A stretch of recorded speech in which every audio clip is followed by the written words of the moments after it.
তুই আবার আমার কি করবি? আমি তো এমনি শেষ হয়ে গেছি। তানিয়া বলল, আমার পেটে আমার বয়ফ্রেন্ড ফাহিমের বাচ্চা। আমি আবার হাসতে হাসতে তানিয়ার দিকে তাকিয়ে বললাম, আমি আগেই কিছুটা আন্দাজ করতে পারছি। তানিয়া বলল, আচ্ছা ছেলে মানুষ এত বোকা কেন হয়? আমি বললাম, হয়তো তারা ভালোবাসা পেয়ে সবকিছু ভুলে যায়।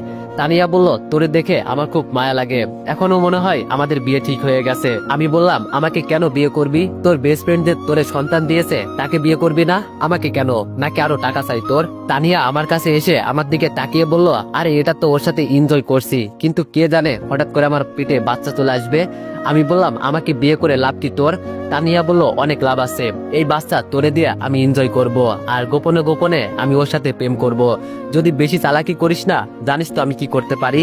তাই আমি যা বলছি আমার কথা মেনে বিয়ে করে নে, পরে তুই চাইলে দ্বিতীয় বিয়ে করতে পারিস, আমি কিছু বলবো না। আমার টাকা হলেই হবে, আর কিছু লাগবে না। মাথায় 2 হাত দিয়ে বসে চিন্তা করছি, সব বিপদ আমার কাছে এসে একসাথে হাজির হয়ে গেল। তানিয়া যে এতটা গভীরে চলে যাবে আমার ভাবনার বাইরে ছিল এটা।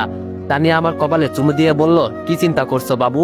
আমি তানিয়ার দিকে তাকিয়ে বললাম, এই ঠোঁটে আমাকে কিস করবি না, তোর মতো আমি নষ্ট হতে চাই না, তবে আজকে আমার সাথে যেই ব্যবহার করলি না, এর ফল একদিন পাবি। তানিয়া বলল, সে পরে দেখা যাবে। আরে তোরে বিয়ে করব, তারপর তোর নামে যা কিছু আছে সেগুলো আমার নামে করে নিব, তারপর তোরে ডিভোর্স দিয়ে নতুন করে সংসার করব। আমি বললাম, আমার সাথে এমন হচ্ছে কেন? হয়তো রিয়ার উপর যে অন্যায় করছি আমি এর শাস্তি ভোগ করছি। তানিয়া বলল, কিসের শাস্তি আর কিসের অন্যায়ের কথা বলছিস? আমি বললাম, কিছু না, এখন দরজা খুলে আমাকে বের হতে দে। তানিয়া একটা হাসি দিয়ে বলল, সবাই জানে আমার পেটে তোর বাচ্চা, সো তোমার আর পালানোর মতো কোনো রাস্তা নেই বাবু, আমি যা বলি তাই তোমাকে করতে হবে এখন থেকে। এই বলে তানিয়া দরজার কাছে চলে গেল, কিন্তু হঠাৎ আবার দাঁড়িয়ে পিছন ফিরে আমার দিকে তাকিয়ে বলল, তোরে আরেকটা কথা বলা হয় নাই, ওই দিন রেস্টুরেন্টের ওয়েটার তোরে যা বলেছে সব আমাকেও বলে দিয়েছে, কারণ ওর সাথে আমার একটু লাইন আছে, টাকা দিলেই কি সব হয়? আমি জানতাম তুই ইদানিং আমার উপর সন্দেহ করতি, এই জন্য এই কাজ করা। আমি বললাম, অনেক বড় ভুল করলি তুই, শাস্তি তো তোকে পেতেই হবে।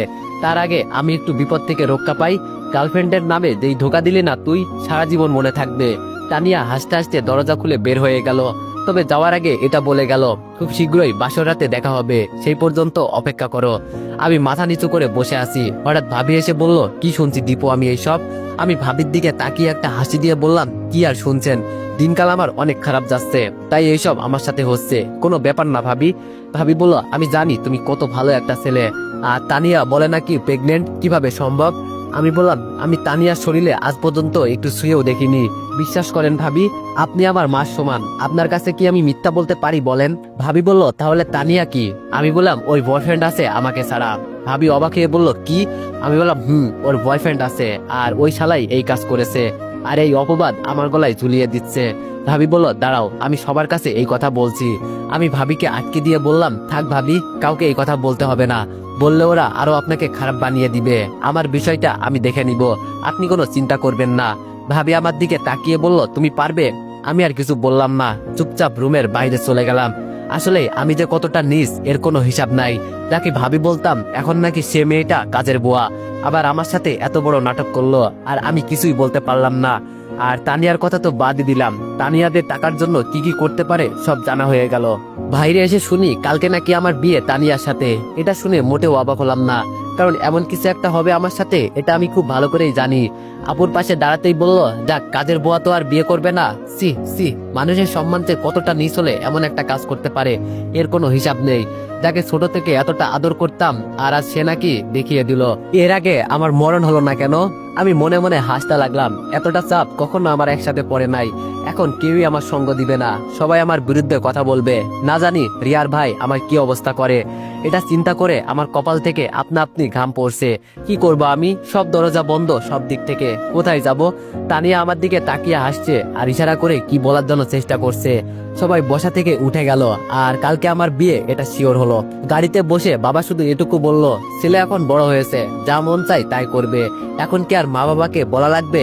বিয়েটাও হয়তো ওরা নিজেরাই করে ফেলতে পারতো, আমরা কে? আমি বাবার কথা শুনে মাথা নিচু করে ফেললাম, চোখ দিয়ে এক ফোঁটা পানি পড়লো।